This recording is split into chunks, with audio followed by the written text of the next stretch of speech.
All right, so at the Kennedy Center prayer vigil for Charlie Kirk last night, Director of National Intelligence Tulsi Gabbard says his assassination is the textbook definition of terrorism. Take a look.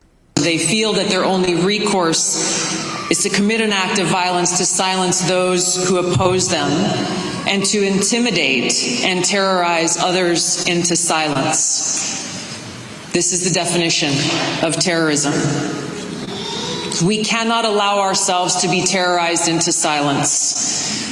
We need to live Charlie Kirk's example, the example that he set, that are captured by the words of Reverend Martin Luther King. Darkness cannot drive out darkness, only light can do that.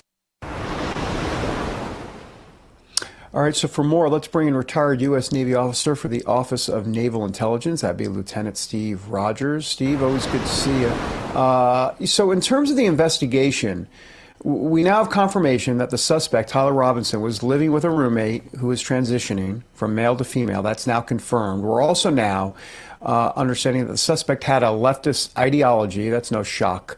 What questions do you have going forward here? Good morning to you, Steve. Good morning.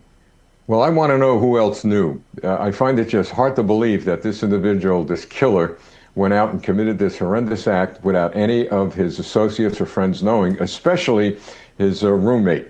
So that's something that is going to be very important for police to pursue, because my gut feelings tell me that there were some other people that knew this was coming.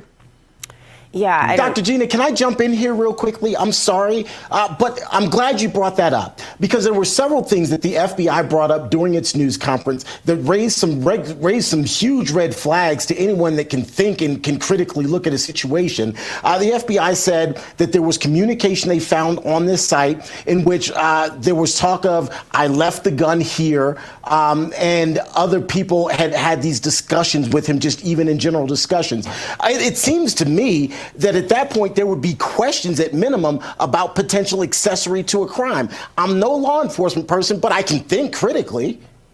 Well, you're absolutely right. And let me add this. My gut feeling also is that the FBI knows a lot more than what they're telling us, and I understand that.